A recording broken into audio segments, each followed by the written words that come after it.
So Marco Rubio is really showing that he needs to be the next president of the United States. He went up to all the left-wing media this weekend and destroyed all of them, giving them straight answers as to what's going on with Zelenskyy and the war. Let's take a look at one incident in Face the Nation where Rubio just bodied her.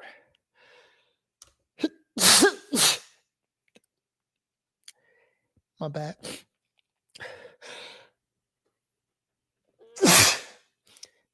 Sneezing, what the hell? Let's get back to the show. My name is Noel. Welcome to Verbal on Life. Let's take a look at Face the Nation where Marco Rubio just goes off on the show and shuts everybody down. President Trump told Fox News his advice to President Zelenskyy is make a deal. Russia's a very big power and they're not. You know, there's concern from the Europeans that President Zelenskyy is going to be bullied into signing something away. That's why you have these European leaders coming as backup tomorrow. Can you? No, it isn't. That's not why they're coming them? as back. That's not true. No, but that's not why that's not true. They're not coming here tomorrow to keep Zelenskyy from being bullied.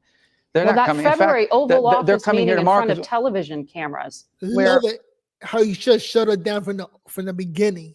That's not true. What are you talking about? We're on TV.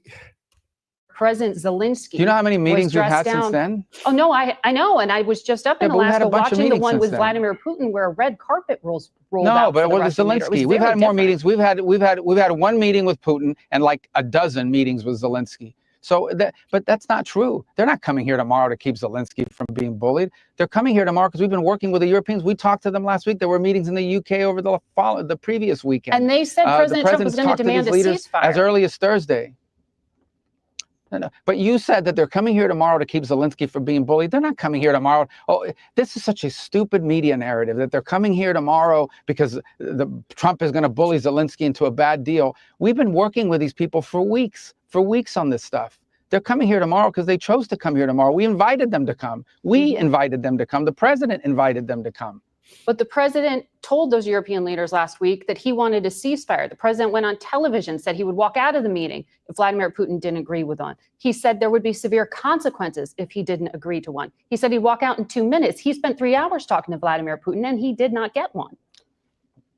So there's because some mixed obviously things happened during that meeting. Well, because obviously look, our goal here is not to stage some production for the world to say, oh, how dramatic, he walked out. Our goal here is to have a peace agreement to end this war, okay? And obviously we felt, and I agreed, that there was enough progress, not a lot of progress, but enough progress made in those talks to allow us to move to the next phase. If not, we wouldn't be having Zelenskyy flying all the way over here. We wouldn't be having all the Europeans coming all the way over here. Now understand and take with a grain of salt, I'm not saying we're on the verge of a peace deal, but I am saying that we saw movement, enough movement to justify a follow-up meeting with Zelenskyy and the Europeans, enough movement for us to dedicate even more time to this. You talk about the sanctions. Look, at the end of the day, if peace is not going to be possible here, and this is just going to continue on as a war, people will continue to die by the thousands. The president has that option to then come in and impose new sanctions. But if he did this now, the moment the president puts those additional sanctions, that's the end of the talks. You've basically locked in at least another year to year and a half of war and death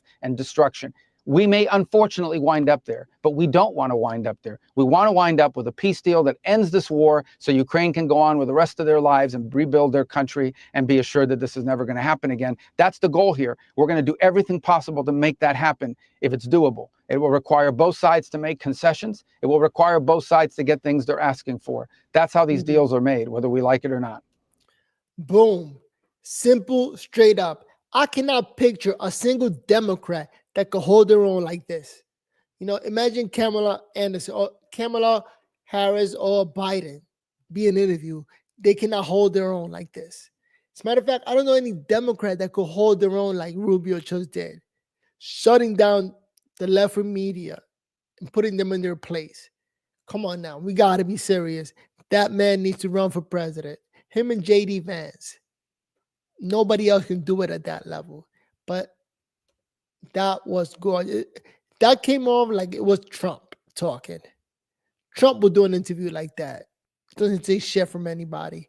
Not only did he do it on Face the Nation, now check it out. He also went on Meet the Press. Insane. Take a look at this second one.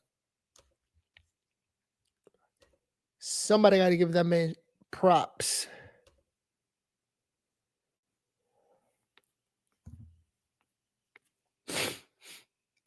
Did it on Meet the Press also. Shutting down every single television network. Thank you for being here. So heading into the meeting with President Putin on Friday, President Trump said he wanted a ceasefire agreement. Now he is saying he wants a broader peace deal. We know that Ukraine, we know that European allies want a ceasefire first. Is a ceasefire now off the table, Mr. Secretary? No, it's not off the table. I think what the president said, in fact, you just read it on the air a few moments ago, it was agreed to by all that the best way to end this conflict is through a full peace deal. There's no doubt about that. I mean, who would be against the fact if tomorrow we came to you and said we have a full peace deal and it's done?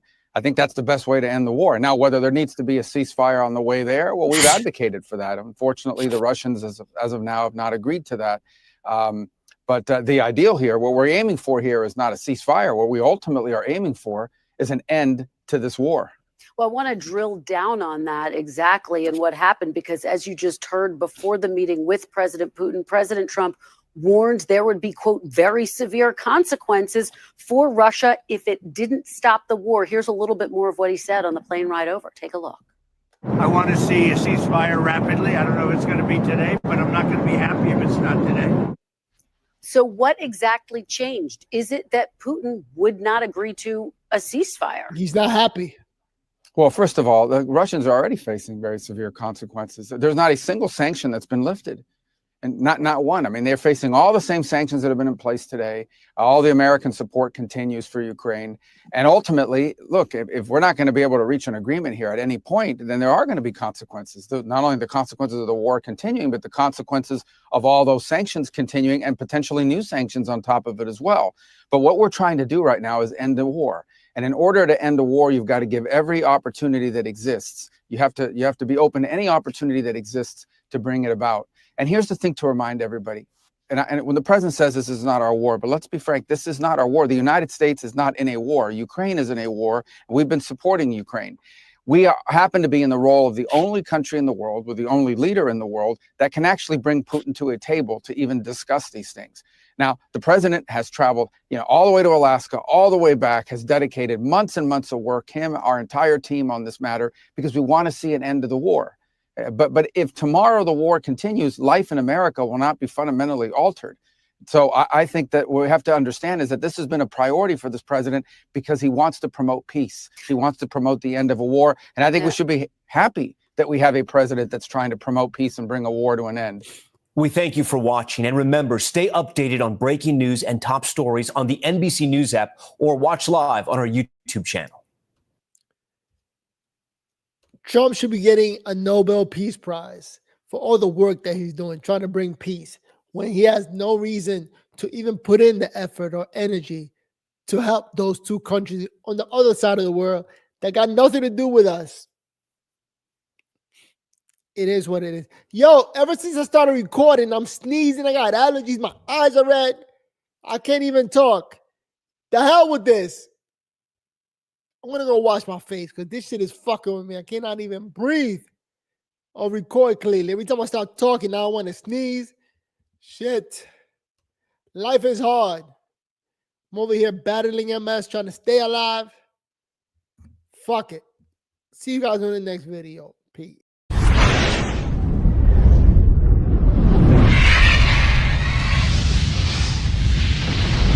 Purple on the line.